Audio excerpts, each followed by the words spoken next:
Thank you, guys. So today we have our distinguished guests of small businesses. We had dinner last night and kind of cracked up a little bit, and it was a lot of fun. So I think we're super comfortable together, and we feel very familiar. So I want to introduce Ara Hines, who is the President and Chief Executive Officer of Allegheny, is that correct? Science and Technology, Ara. And Dr. Harry Boston, who is the founder and president of Boston Government Services, LLC. Cynthia Miracle is the president and chief executive officer of MiraCorp. Rachel Ramirez is the president and chief executive officer of Performance Excellence Partners. Then we have Dan Kowalczyk, hey, is the vice president of business operations for Professionals, or Pros Federal, I can't get that right. And Jennifer Basigli is the president and chief executive officer of Intero Solutions. Thank you, Jennifer. And Roxy Seshki is the president of Indian Eyes. So please take a moment to welcome our guest.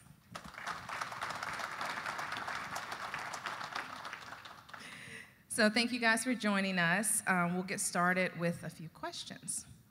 So I have been a business owner and experienced the lack of 9 to 5. Everything when you own a business is 24/7. And it's a real commitment to be a small business owner. So I'd like you guys to talk to me and talk to the audience a little bit about how you decided to be an entrepreneur and take on this commitment, why you chose the type of business that you do, and why it's important to you. So we'll start right here. Good morning. Thank you so much. It's wonderful to be here. I will just briefly tell this story. I think like many entrepreneurs, you sort of accidentally fall into this incredible opportunity to really determine how successful you want to be as an entrepreneur. And I had an opportunity out of the city of Long Beach to go to Washington, D.C. I was supposed to go for a year. I ended up going for 6 years.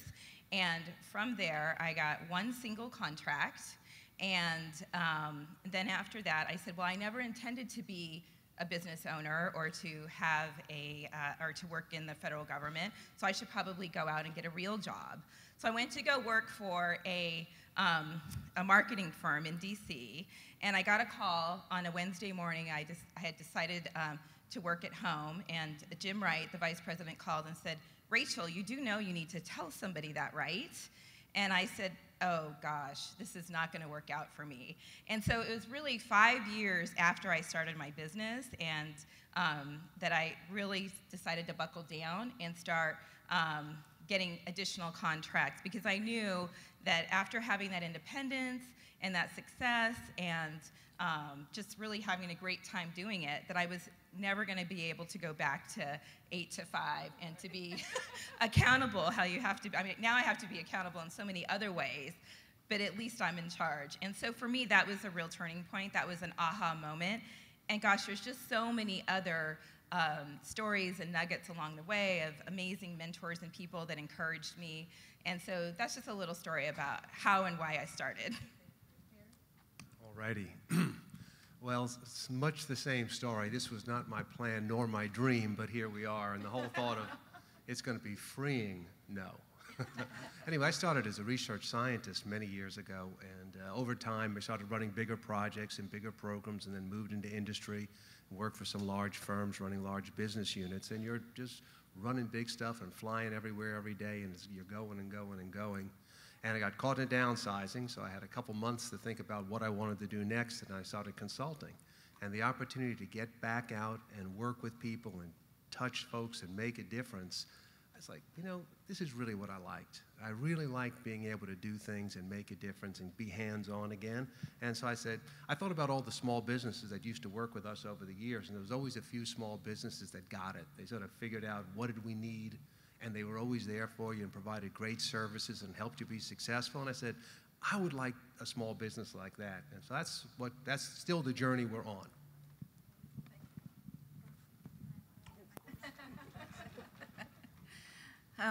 Well, I'm going to speak from the heart a little bit more, but also I'm very traditional. So, Wapia, Tashina Washte.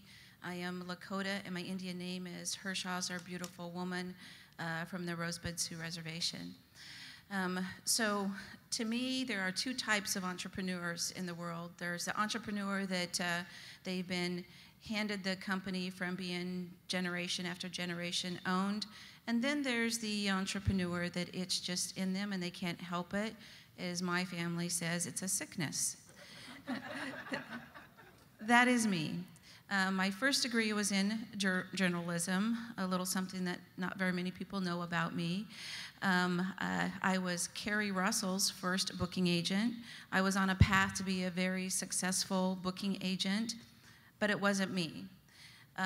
But my unchi, who had a big part of developing and mentoring who I am, which is Lakota for grandma, would always tell me, Takoja, never forget who you are. Be proud of yourself. Be proud of your Indian eyes. Be whatever you want to be. So I then decided that I didn't want to be in journalism. It wasn't me. I did it because she pushed me into doing it. And so then I set out to do what I really wanted to do. So I went back to school and got a degree in business. And then after Rocky Flats, because that's where we come from, is when I started Indian Eyes.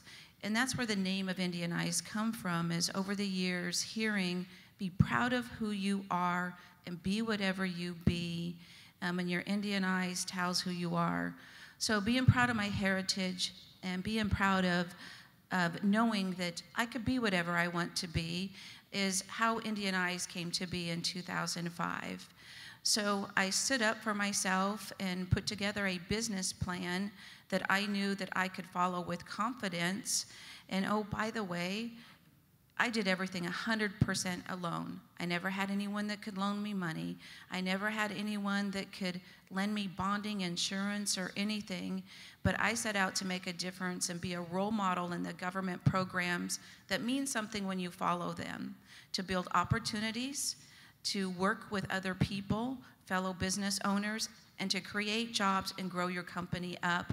And that's just what I've done, which now I'm surrounded with incredible entrepreneurs right here. I don't think I'm going to be able to top that, but I'm Dan Kowalczyk with Interpost Federal. She talked about two different kinds of entrepreneurs. I've been both, actually. So starting at a young age, about 10, I started mowing lawns with my brother in our neighborhood, just like many entrepreneurs. You do what is lying around in the garage and you make use of it.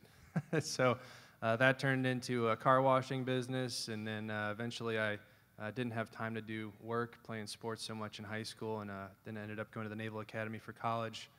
So I kind of had a job lined up already, and most people think that being in the military is not entrepreneurial, but you are a leader, and the programs that you grow and develop with sailors and airmen.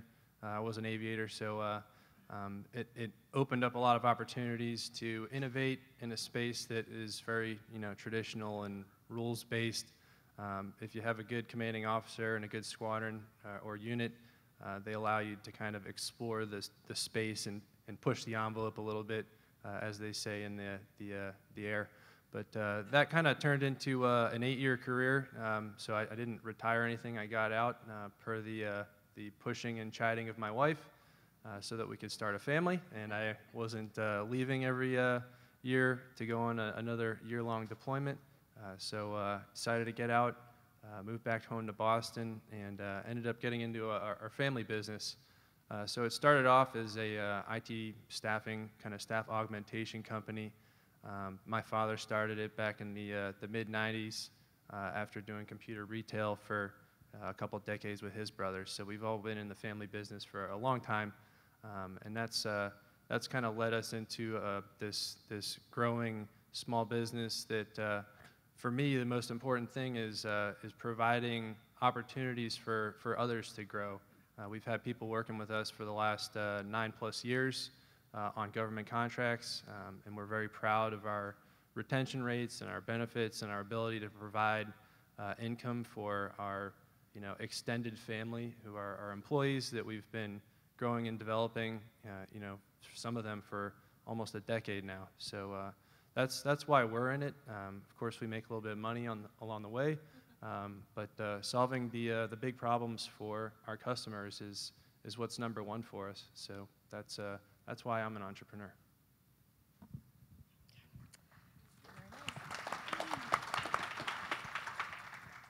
So I'm Cynthia Miracle. I'm the president and CEO of MiraCorp. And this is really interesting for me, so I hope you all are enjoying these stories as much as I am, because they're fascinating. Mine's a little different. I was also in the military. I was in the Army.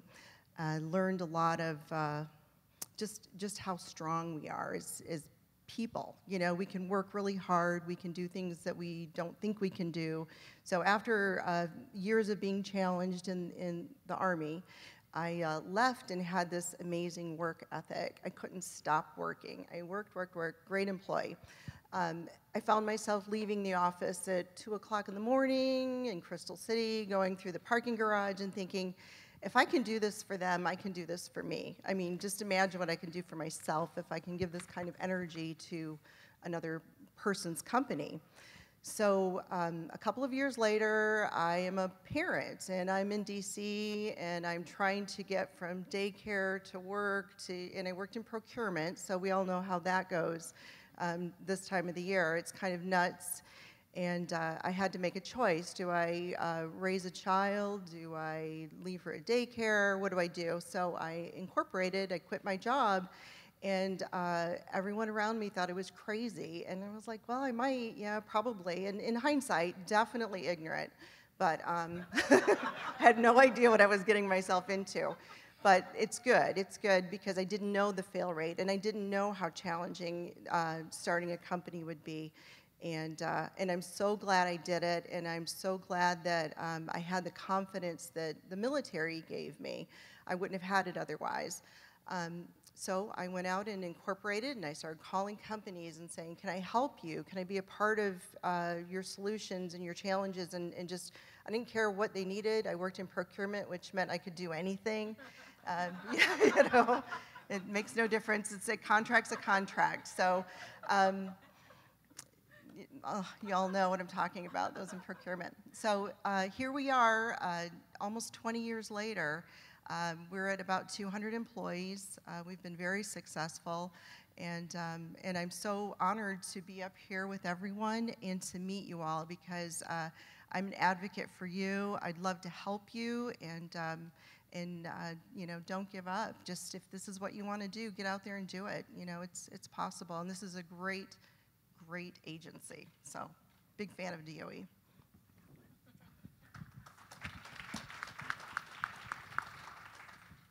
Hello, I'm Era Hines with AST. First, I want to thank Christy for inviting me today. I appreciate this opportunity, and I've really enjoyed the conference, getting to meet a lot of you that came by our booth, and that's always the most exciting thing of this event. So to begin with, as an entrepreneur, this makes my third company. All of them being small business, sole proprietors initially. And each one of them started out of a necessity I had, and I'm like, I can do this. I also took what I consider the path of most resistance to get my degree. It took me 10 years to get my bachelor's degree, and that spurred me along in the fact that I've always had great drive. I came from an entrepreneur family. My dad had his own small business, and I like to say I grew up in feast and famine, because if you know, as you're a small business, and sometimes the business is really good, and sometimes it's really bad. And that's the challenge we all face. Even as you grow your business and you think, oh, if I just make this amount of money, it'll be great. If I just make this, it's always that same challenge that drives you. The big thing about that made me start AST was I'd started a small consulting business in 1997. And again, out of a friend of mine calling me, because I have an accounting degree, said, hey, can you help my husband and I get our office open? He was an attorney and do his payroll and stuff. And I said, yeah, I think I can figure this out. Now, this is before Google. And I'm like, I've never done this, but I'm sure I can do this. I can figure it out. So I bought some books, and I set up their business. Well, then that spurred the next thing. And I was still working full-time. All the time up until I started AST, I'd always worked 2 jobs. You know, and that's a lot of part of what you all have probably encountered too. You start working a business at home while you're still working for a bigger company because you're trying to get it off the ground and you can't afford, because you got a mortgage, to get things going until you get enough traction.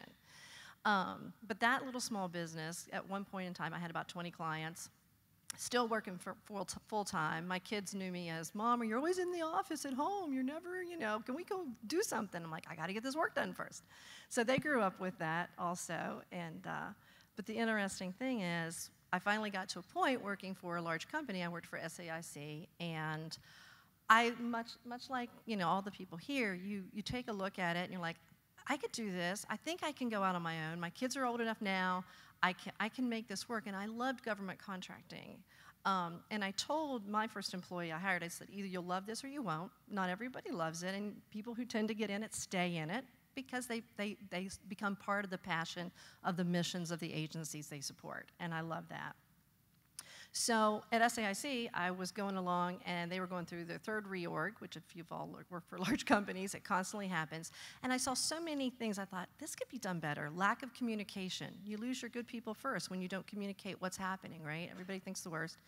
So, and I was kind of like, I'm at a point where this third reorg, I'm probably going to get laid off. I'm not going to be able to keep my job. I'm like, I'm doing this because if I'm going to die by a sword, I'd rather be by my own.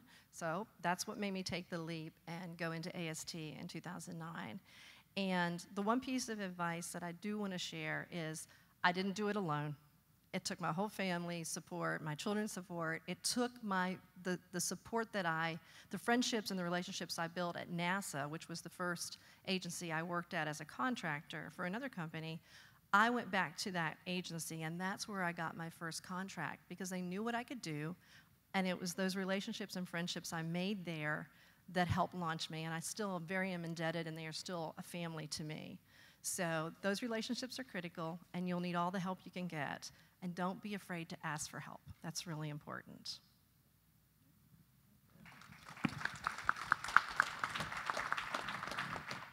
So I get to go last. So I'm Jennifer Bisegli in Terra Solutions. We focus on supply chain risk management, and I've known Christy for many years, and she'll probably agree with this, is the reason I became an entrepreneur is I really don't work well for other people. That was really it.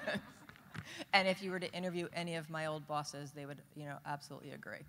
And so, but it was kind of a different story. And I think one of the cool things about having this large of a panel is that you hear there are so many different paths, but every one of us has passion, right? And we just funnel it different ways. And my passion, 25 years in global supply chain industry, if you will, helped multiple very large U.S. multinationals offshore manufacture in the 90s, which now I'm aging myself, but, you know, so worked with Heinz Corporation and American Eagle Outfitters and major retailers, and moved overseas for a while and worked with CPG and automotive, and just watched as people started growing and growing and growing where they were sourcing from, and figured there was a technology solution for this. And so my passion and why I'm doing it is that I wanted to build a company that was a market interrupter. And the interesting thing about our path, and that's maybe different from some of the other folks that's up here, is that our go-to-market strategy and kind of why I'm in it and the type of business we're building is not necessarily to kind of get into an agency and grow, which is definitely a strategy. It's really to be the market interrupter around supply chain risk management. So we've had the wonderful opportunity of working with across the federal government, so FedCiv, DOD, as well as the intelligence community. We're pivoting now into the private sector, and all of it's been around where the market has been ready for this. And so, you know, why do we continue and get the joy out of it is really, one, to see, obviously, the benefit and the value to the customer base. The second is really to be that galvanizing kind of Shark Tank, right, market interrupter that we really wanted to be 13 years ago when we started the business.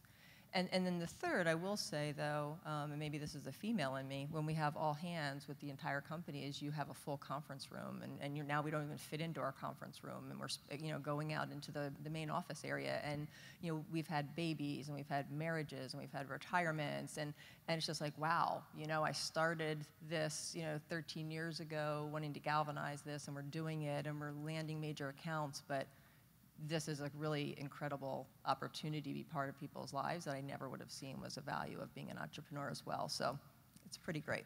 Thank you. Thank you, Jennifer, and thank you, panel.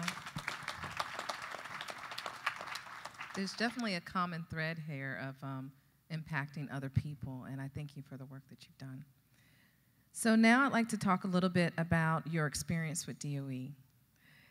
Let's talk about any insightful experiences and contracts that you have with the agency, what your experiences have been, and what you've learned that you can share with our audience, maybe to avoid some hurdles that they may run into or to help them get over those hurdles when they hit them. So we'll start with you, Rachel. Well, I've had great experiences with DOE, and we've worked in a number of different departments. I think that what I can say that's made the major difference is that early on, my background is really the Department of Labor. That's where I spent the first 5 years and several years still in it. It's now actually back to being our major customer. DOE was for a time when we were in the 8A program. And one of the things that I was able to do early on was to get a partner that had a lot of diverse experience, not just in DOE, but in DHS and other agencies. And so that really was the major difference. And I think the key to our success was partnering with somebody that I had worked with for a really long time at DOL, and they were able, through a new opportunity that they had, to get us into DOE. And so we are now still partnering. As many of you know, if you're in the 8A program or if you graduated from the 8A program, for us, it's one of our keys to success. I live in Huntington Beach, California, and so I always say that if I was walking the halls of the national office, we would have a much different company. But I did things a little bit backwards. I started my family, feels like recently, but I have a 5-year-old daughter that we adopted 2 years ago, and my son is 15, so we have 4 kids, and so I'm right in the midst of it. And so I wish I had done it when I was younger, but I didn't. And so I would say now, even more important for me is partnering, because they're my priority, my employees are my priority. I would absolutely love to grow and to continue to have incredible opportunities in the federal government. But again, I feel like I kind of flipped a little bit. I didn't know in my early 20s. I just thought everybody was broke, and so I didn't have a mortgage. I thought everybody was, eating top ramen, and that was fine. And so that really worked. And now it's really just about pouring into other people, about making sure that whoever partners with us has an amazing customer experience. And we have had the opportunity to work in several agencies. It's the reason why we were able to get on the OASIS contract. I know some people have a little bit of a different strategy where they focus in one particular agency, but I really just, I absolutely care about the mission of the customer, but I also care a lot about having great relationships with our partners. So if there's an opportunity to do something great, sometimes I don't always know exactly what we're doing, but I know how to hire good people, I know how to keep them, and I know how to really pour into their lives so they have a great experience in working with our company. And that's been, I think, a big part of our success. I always say that I'd much rather be a part of something that is incredibly wonderful, to be a little part of that, than to be a big part of something that is not so wonderful and not fun, and that takes me away from my biggest priority, which is my 4 amazing kids and my awesome husband. And so, I don't know if that answered the question, but okay. Okay, thank you. Oh, yeah, sorry. Okay. Well, that's a good question. We've been very fortunate with the Department of Energy, but you really learn, or at least I learn, more from mistakes than successes. So I'm going to get to a cautionary tale. But just before I get there, I want to echo a little bit what Rachel said. Partnering and learning from the other people who are already there is so important. We can all reach, you have to stand tall, but you always do better when you have people helping you around you to reach higher. So partner. Take advantage of the DOE resources. I'm looking out at the folks at OSDBU, but they're really wonderful. They're always there to answer questions. But also the DOE small business people at all the different parts of DOE, at headquarters, in the field, and in the contract organizations. There are so many small business advocates in here, and I see you all because I know I pester you all regularly, but you're so kind. You are so kind, and I'm asking about something, I'm talking about the wrong stuff, and you don't tell me I don't know what I'm talking about. You quietly educate me so when we get to the client, we don't sound like fools. And I appreciate that so much. You're all so kind, and you help to get us where we are. But my cautionary tale came up as we started growing. We win a contract with DOE, and we win another contract with DOE, and you're growing. And as the leader, you're the point person. You're the person touching the client, making sure they're happy, making sure you know what they want, and you're giving them what they want. Well, over time, you're spending more and more time adding the new accountant, going after the next opportunity, the next teaming relationship, and it's so easy to lose alignment and lose touch with your clients. And before you know it, you're not in touch with what they really need, and you're not giving them what they really need, and you can just destroy a relationship. And my cautionary tale is, as you grow, you have to stay involved as the leader, but you also have to bring in people who have that ownership, that take care of the client. Because at the end of the day, staying aligned with the client and delivering excellent service is what makes the difference. You can't have a client when they ask about your company, oh yeah, they did a good job. Well, would you work with them again? Yeah, sure. Well, what does that mean? That means you're no different than anybody else. They can turn it around. I don't care if I work with them again. If we want to continue to grow, we need clients that not only really, really want to work with us, but tell other people, you need to work with that company. That's true of all these companies up here, because I know these guys, and our country's probably younger than most of them, and I respect all of these folks, and they all have built excellent reputations, but it's based on excellent client service. You've got to delight clients. You've got to get clients where they have affection for you, and they want you back. And they want to tell other people you have to work with that company, and it's so easy to lose touch with that. So the message, the cautionary tale is, don't lose that client alignment. Work for it every day. Ditto.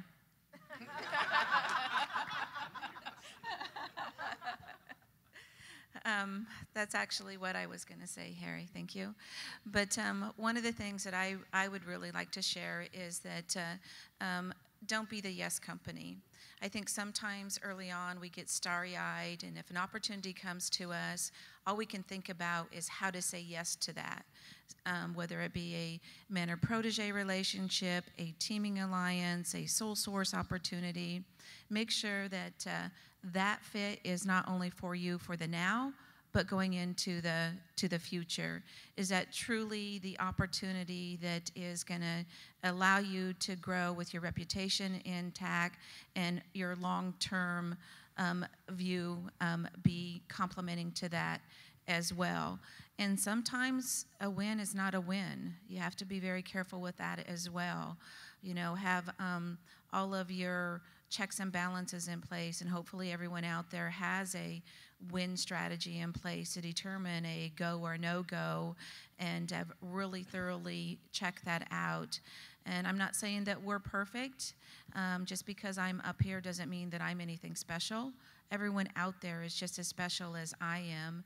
And I think that's another thing too. As we grow and we feel like we have more, I hate this word, power or entitled or deserve. I don't think that I deserve anything. I think that I need to work for everything. So always be a humble warrior and go into things with confidence but without an ego, and don't be a yes company. Another thing I really believe in is writing your own proposals, because you can't truly understand what it is that you're signing up to do unless you've looked at every single line item and you're writing back to it. So those are, in working with DOE, we've been heavily weighted in the DOE arena because that's where we come from. Great experiences and a lot of lessons learned. So I guess don't be a yes company. So the story I'm about to tell you is not one that you want to hear. It reminds me actually of a quote from a speech that Theodore Roosevelt gave in a part of it called the Man in the Arena.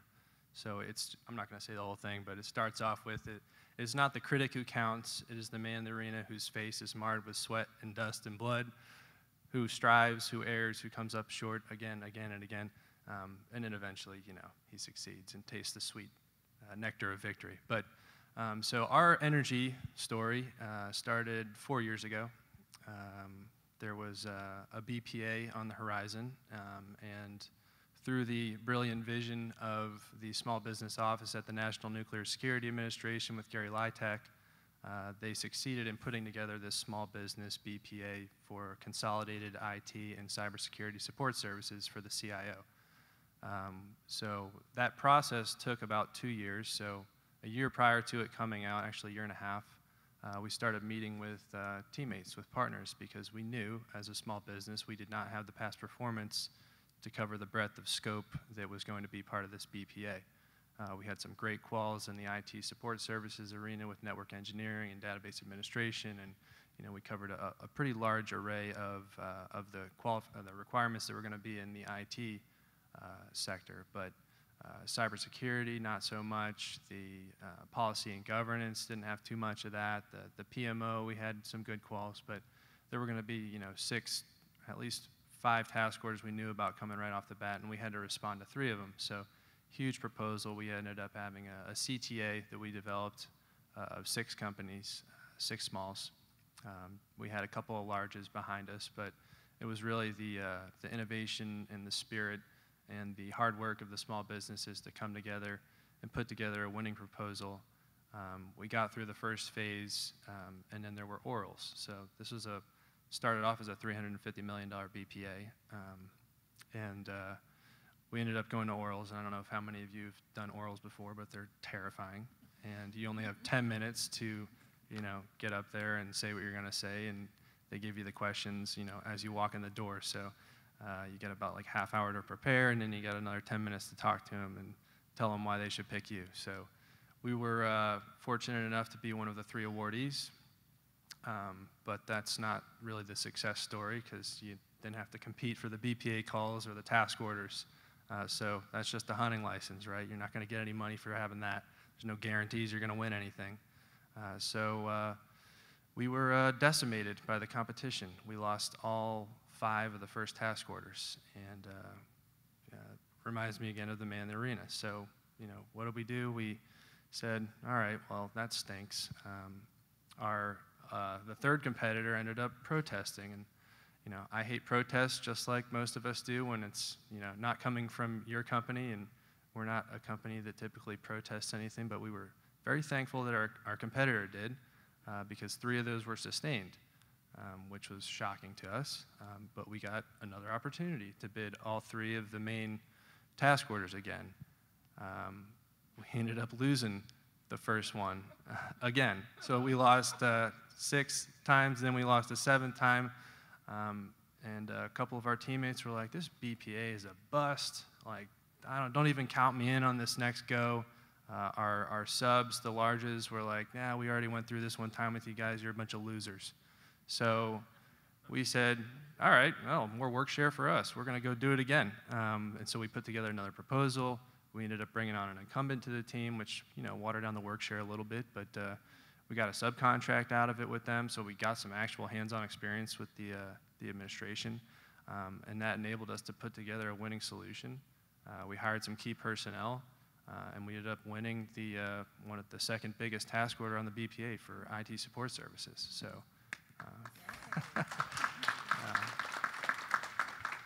But of course that got protested, so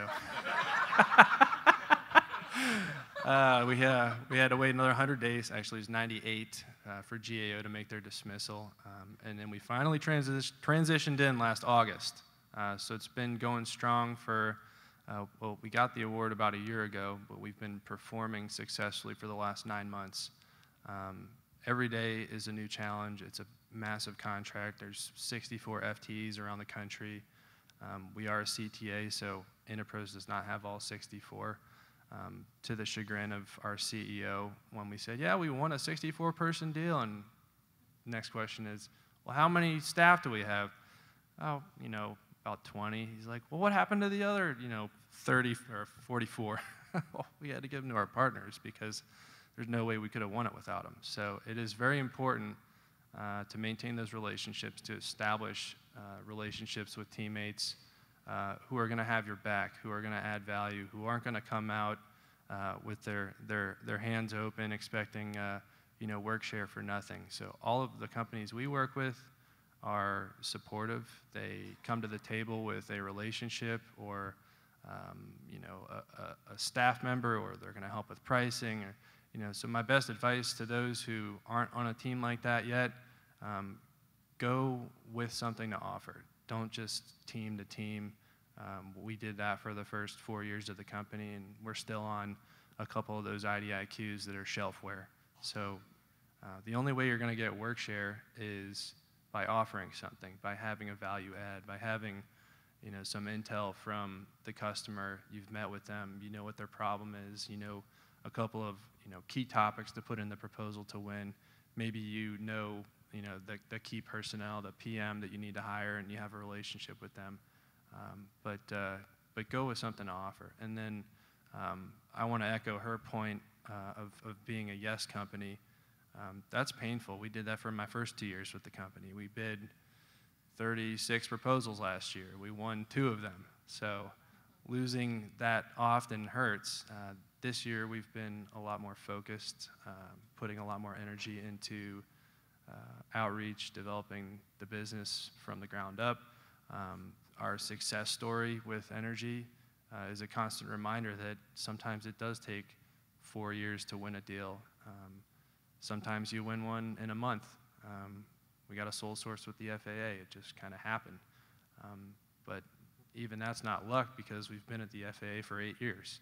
So it's relationships, it's persistence, it's hard work, it's never giving up, and it's always having something to offer.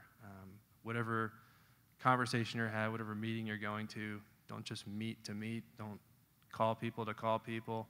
The pressure you get from whoever it is, from the bottom, from the top, know when to say no, because your time is valuable and you don't have that much every day to make an impact. So you got to make that impact decision as often and early as possible, so that you're not wasting hours in the day chasing opportunities that you have no chance of winning. Well, I think everybody's covered everything that I was going to talk about, so I'll just repeat it. My experience with the Department of Energy has been 10 years. 10 years we have consistently worked within the Western Area Power Administration. Thank you, Byron. You're out there somewhere, for letting us hang out and be a part of your organization. And I think the reason we've been there for so long is that we have worked together. We have a common goal. We want them to be successful. We want our staff to be successful. We're going to run into challenges, and we talk about it. Our people aren't perfect. We're all human. Things are going to happen, and ours are all people-based contracts. So you have the human factor. And talk to your customers. When things happen, don't be shy about it. We have a common goal: success, doing a good job, being ethical, watching our tax dollars. All of those things are common. And I think if you stick to those philosophies and goals, then you're fine, you'll be successful. Back to the yes thing, I'm a yes person. I am guilty of it. I always say, yes, we can do that, because I come from the procurement world, and to me, a contract's a contract, whether it's putting a satellite in the sky or a mechanic in a warehouse or wherever, whatever you have going on, it's a contract. So I do make that mistake, but the good part is that it has allowed us to be really diverse, and we aren't impacted when there's a change in administration or a change in customers' focus. So we're able to stay steady, grow, and maybe this area is not so hot right now, it's not doing very well. We can shift our focus into another area and continue to grow and stay strong. And then in regards to the proposal losing, you're going to lose more than you win. That's a fact, and you just have to be resilient and do your best. So communicate with your customer. Be diverse in your customer base and your work if you can, and don't give up. Don't give up. Just keep going. You'll win the next one. So.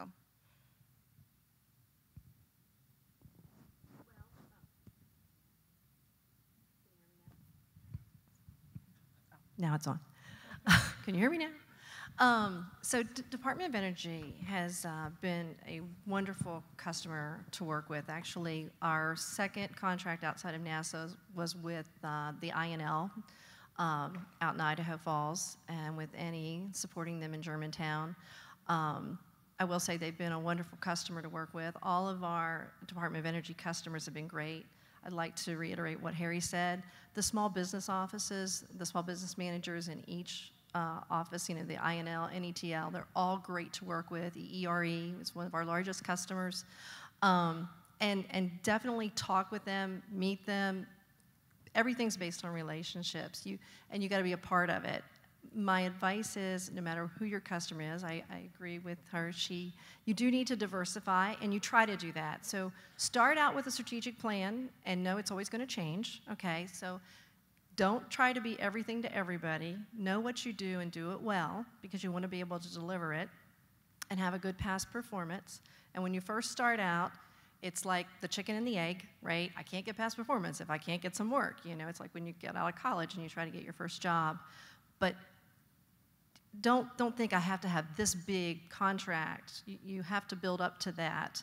And part of that strategic plan is building your structure, building the people around you who can help believe in your dream and build the company and trust them. One of the things I did along the way, and this has been great in Department of Energy, I've actually hired some people who retired from there because I made friends and I made connections, and they know that customer, right? And that's something that, I didn't work in that. I didn't come from that side, but building those teams of people are really valuable. As you start to grow, keep business cards of people that you think, man, that person might be a really good CFO. When I finally get to the point when I can afford one, that's what you do. And you go back and you call those people, hey, would you be available? Would you be interested in working for me? I was very fortunate in doing that along the way and getting some really good people, because I believe in playing to your strength. And my strength is as an enabler with people. I love my staff. I love my team. I know that my success is totally based on their success. So I got to enable them to succeed and enable my customer to succeed in their missions. That's our job as a contractor, right? Our job is to help our customers succeed. So that's a really important part of it, is getting your strategic plan, building your company in a way, and be patient. I have a parable I like to kind of always reference when I have an opportunity. It's kind of like the mule that the farmer says, this mule's worthless, I'm going to bury him, he's not doing any good. Throws the mule in the hole, starts shoveling dirt in. Well, the mule keeps stepping on the dirt that's coming into the hole. And at some point, he keeps stepping up, and the farmer's shoving more dirt. And you do feel like that. In the first 2 or 3 years, there's some mornings you wake up and you go, why am I doing this? This is hard, and I'm never going to get that toehold I need, But you'll miss 100% of the shots you don't take. And then like the mule, you got to keep stepping up every day, and you eventually get out of the hole. And that's a good feeling, and it does take a lot of time. And then every once in a while, you feel like somebody shoved you back in it. You have to dig back out again. It doesn't matter how big you get. That feeling still happens, trust me. But the big motivator, and I'm sure it is to all of you as you've started businesses, is it's not the money that's the driver. It truly isn't. It's that feeling of helping your staff, helping your customers, and that feeling you get when they say, you guys are doing a really good job. And you're like, yes, I'm doing something right. So that's what's important. Get your strategic plan, build your teams, partner. It's a big pie. Everybody can get a slice, okay?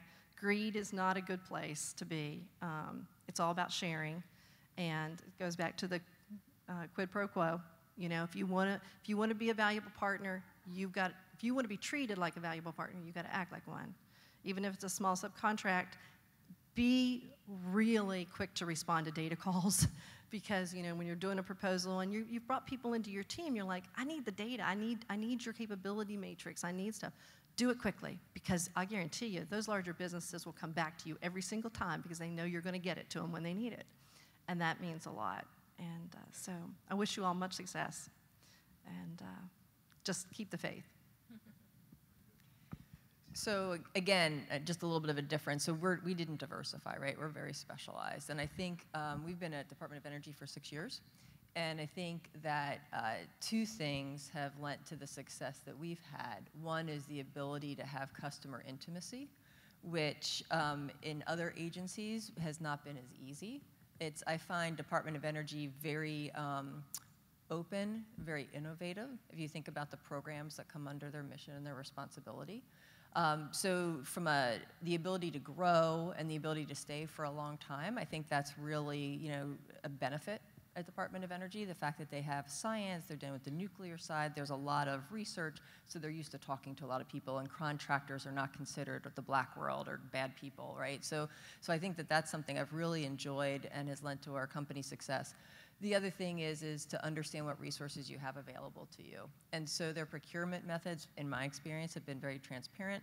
I'll also offer to you the relationship we've been able to have with Christy and with Charlie and the other small business advocates. You don't see that at every agency. And I mean, there are several agencies that I will not name that literally are on the OSDB website that I literally cannot ever get anybody to answer a phone, and they never answer their door when you're there. And so then you're reaching out to the SBA PCRs and everybody else. And so I think that's a real kudos to Department of Energy.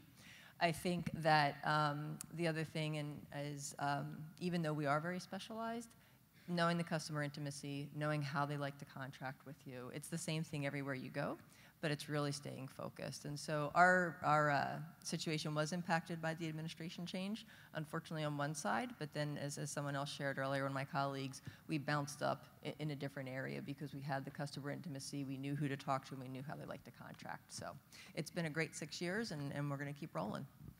Thank you, Jennifer. Thank you guys for all the information that you've shared about working with DOE. I think that's really helpful to the small businesses here who are either trying to break through those barriers or have been in DOE but are trying to grow.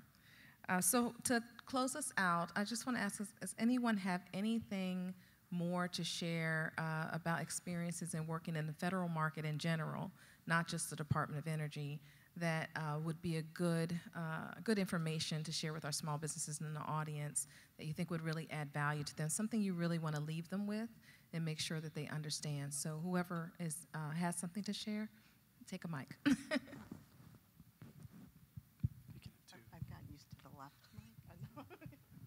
I do. I have, because of the many years that we've been churning away at this, I do have some advice and some experience I would love to share. So first of all, hire great people.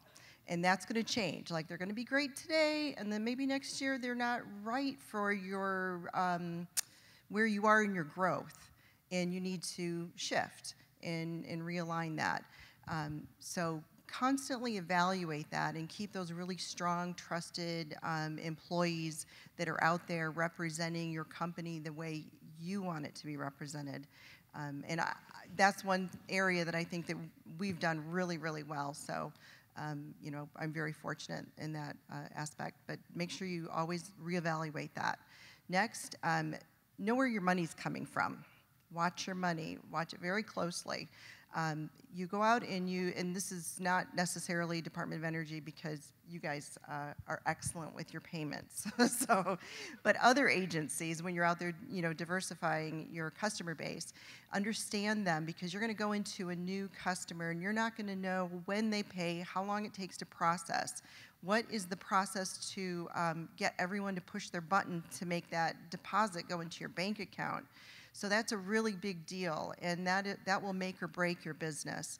So stay on top of that, and I think getting in front of that during the RFP process and asking questions and drill them as best you can, and don't let them give you short answers. Make sure you craft your questions in a way that gives you really precise information. Is this truly a firm fixed price contract?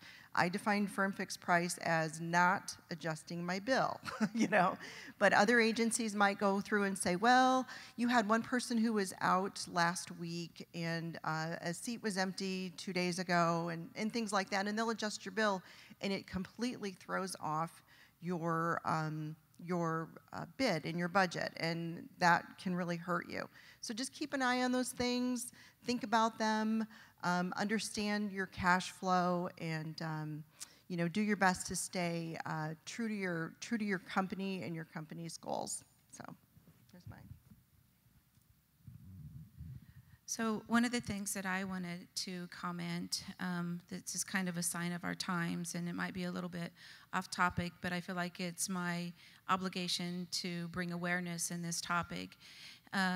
You always have to be aware of your surroundings, and we've all signed up to represent the government, so it's our responsibilities to really understand the responsibilities that flow down to us, and reporting things and sharing things. And we recently had an unfortunate situation come our way that created fraud. And people out there today are very good at what they do. And we had a company that misrepresented themselves as coming from the University of California, and then also represented themselves as coming from the Department of Energy, Idaho National Labs. And people are very good at what they do. And if you don't know what to look for, but yet it's our responsibility to keep up with the times. And they did a spoof email on us, so it looked exactly like it came from everyone. And we have a very good in-house IT representation, but I have to admit, we didn't know to click on and make sure that it was, because the email looked exactly like .edu.gov, but if you click on it, it shows you what it really is. So they got us, and they got us for $30,000.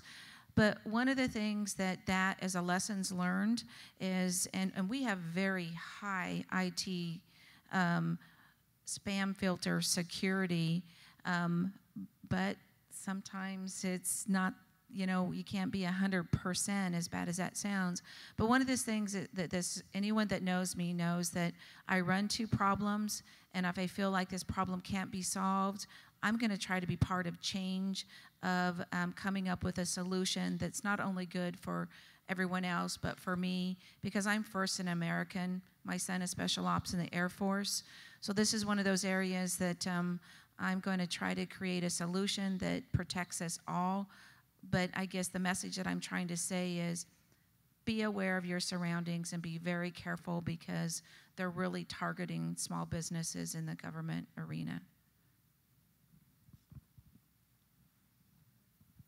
I got a few things. So first, I just want to put a shout out to the small business offices within the Department of Energy and the various other offices and agencies within the department.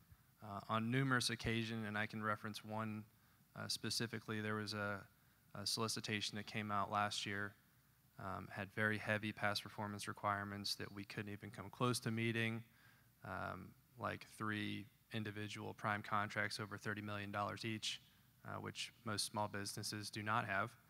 We had one, but so I reached out to the CO, I reached out to Mr. Smith, and Charlie was able to put a little pressure on the CO, and the CO is very receptive to our suggestions, and they changed the requirement and made it so that we had a much better chance of being able to bid and write a proposal. So my point is to use your resources, know who to contact, don't be afraid to make a call if something doesn't look right, and it never hurts to ask. So CEOs will make the time to talk to you if your suggestion, don't just go with a problem, offer a solution. So I rewrote the entire section for him. Unfortunately, he didn't copy it word for word, but but they did make some changes to the solicitation. So, if it doesn't look right, smell right, feel right, ask, and maybe you'll get what you want. Second is, what got you here won't get you there. So we've made several changes over the last year, from very hard lessons learned in our failures, because we are worse than baseball players. We will swing and miss way more than 9 out of 10 times. So not way more, of course, maybe like 9.5 times. But it's tough. And so change is life in our business, and when something's not working, you got to make the hard decision, whether that's doing a reorg like a lot of large businesses do, and they do that for a reason, even though it hurts a lot of people. It's to grow, it's to change, it's to evolve with our customers' needs. And so you got to make the hard decision every now and then to change how you're doing business and reshuffle, reorganize, and make some changes. Yeah, that's all I'd say. I think from our experience, and again, it's been 13 years in government contracting, the private sector before that, and it kind of touches on a lot of what was just said, but you know, the cool thing about being a small business is still being able to know who you are, right? The bigger that you go, the larger that you grow, the more different types of contracts you have to take on in effort to see that scale. And so, you know, I think the great thing about surrounding myself with entrepreneurs is everybody has a story, everybody has a passion, everybody has a way of getting there. But it's really, and I think Cynthia said, is stay true to yourself. I mean, you know, folks look at the size that we are. We've been in business 13 years and we're still considered small. But it was because I knew exactly what I wanted this business to do. And we could have gotten a whole bunch of other money in the door. We could have gotten a whole bunch of other relationships and contracts, but I didn't want that. I wanted to make a difference. And I think that's kind of, if you look, kind of big picture government contracting aside, it's figure out what you want to do, and not knowing all the levels of the people in this room, but from a founder, CEO, or even upward managing wherever you are in the organization, that's really the opportunity of being a small business and the fun of it. And some people just want to be a small business because they want to make a difference and they want to be innovative. And once you understand that, then it helps with some of these other points that were just brought up, in that this is how I contract, this is my pricing, this is what it takes to work with me. And yes, you need to negotiate because the government works in different ways and different agencies within the governments work in different ways, and if you do the private sector as well, they contract differently. But part of it's really just knowing what we're willing to deal with. And I have had a lot of fellow entrepreneurs that haven't made it. You know, the first couple of years, certainly haven't made it past 5. And I can tell you that the larger percentage of them is because they just lost where the direction of the North Star. And they just got into what government contracting is really good at, is getting you on the thrill of the chase, right? Another IDIQ is dropping, another contract is happening over here. And if you keep doing that, you're gonna lose focus, and so you can't have a lot more of these strategic conversations that you're having here. And so not knowing, again, where everybody is in their process, I think that that's what we've learned, and that's what's worked well for us. Thank you. Thank you, panel. Did you have something to share? Add one short comment to finish up. You know, we all start small, and as you grow, it gets harder and more complex. And in your beginning, I think all of us started as a 1 or 2 person operation, and before you know it, you have this department and this HR person and this and that, and there's more and more things to do. And it is complex, and we start out relying on ourselves, and we sort of got here relying on ourselves and people around us. But as you grow, you have to rely on other people and get expert advice, because it is a complex environment. Just as Thurgood Marshall said, I get expert advice and I take it. And that's something I try to remember. I make that mistake all the time. A couple of years ago, we were going to get a GSA schedule. We wanted $5,000 to get us the GSA schedule. I said, American money? So a year later, and after spending $10,000 of our own money, we went out and got someone who knew what they were doing, and we got the schedule. This is a very complex environment. The labor laws, the contracting laws, we talked about joint ventures the other day. There's so many areas that are complex. You don't want to do all the work to win work and then lose it, or win work and then damage your reputation. And it's so easy, not malicious, but just because we're working hard and trying to grow.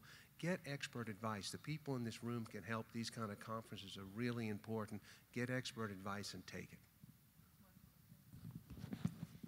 Yeah, I just wanted to say that one of the aha moments that I have, and I think that we would all say this a little bit differently, but I got a little tired of losing. And so one of the things that we put into our strategic plan this past year when our staff got together is a question that we ask with every proposal that we do now, which is, do we have permission to win? And that has really helped define what kind of contracts we go after. And so that would mean, do we have more information than just what's in the proposal? Have we done our research on it? Do we know who's involved in the contract? Before, if we had a great partner or we had an opportunity, we would just go after something. But now that we're asking that question, that has really helped us stay a lot more focused and I think have more of an impact, and we've had a lot more success. And so, you know, I can kind of go into what all the thinking is on that, but that's really just one line I wanted to share with you. The other big challenge that I've had is I feel incredibly loyal to my staff and to my customers, and sometimes to a fault. And so I would say if you're just starting out, or if you have somebody on your staff that you need to transition, do it sooner rather than later. If they're not happy and you're not happy, then there's probably a better place for them. That's probably one of the major mistakes that I've made, is I've kept really great people, but just not a good fit for us on way too long. Because when you work with somebody for so long and you're there late at night and they've given up their kids' birthday parties to help you out, you feel, or anything really, I mean, you feel very loyal to them. But sometimes it just doesn't work anymore and you can't grow until you transition them. And then the other thing I would say is, you know, I started this business when I was 28 years old. Next year will be our 20th anniversary. I'll be 50 and I will be married 20 years. And so, I'm looking back going, wow, is this really what I intended to do with my life? And the answer is, you know, yes, it's amazing. It's created a lot of opportunity. But I also have wanted to really felt a desire to give back to my community, to my kids' schools. I'm on the chamber in the city of Huntington Beach. I'm on our community college foundation board. Our communities and I mean, it is very complicated. And if you can do an RFP, an RFQ, a cost plus fixed fee contract, a fixed fee time, I mean, you can do all this, you can contribute to your local community and do something amazing. And they need this expertise. And so I would say if you have any margin in your time and you've had an opportunity to hire those right people and your business is going off in the right direction and you can give back to your community, it helps keep the balance in terms of feeling like you are doing the right thing. You know, you haven't spent your life just doing one thing, but diversify a little bit and really give back to the community. Our young people especially need people out there. My husband joined the company 7 years ago. It's the reason why we were able to adopt our daughter. We wouldn't have been able to do that, and that's creating meaningful margin for me and my life. And so, yes, I would love to continue to be successful, but it is not about the money. It's to hire people who have been long-term unemployed. It's to give back to the community, and it's to make a difference wherever I'm at. Thank you, panel, for joining us. Please give them a round of applause.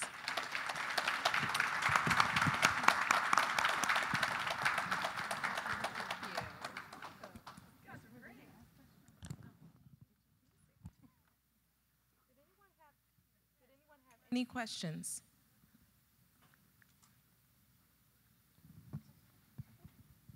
No? Okay, thank you. Is there? Oh, Nicola.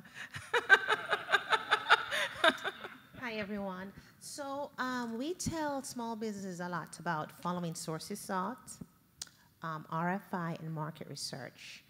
And just speaking with them in the audience, just say, okay, we hear all of that, but what do I do from there? So I'm just asking anyone in the panel, how do you follow through from the sources sought, the RFIs, or doing your market research to responding to the solicitation so other people can have an idea how to proceed? So one of our early awards was actually responding. It was the National Geospatial Intelligence Agency. We saw an RFI come out, and we responded to it very early. I had the company maybe about 2 years. The follow-up from that is it is really important to respond to those, and you do hear it from all the small business directors. We actually have obtained, and from that, the interesting thing is, so you respond, you put the RFI in. If you don't hear anything back and you don't see any solicitation, call them. There's always a point of contact, right? Call them, email them, say, hey, I just want to follow up. Is there going to be a solicitation released? You know,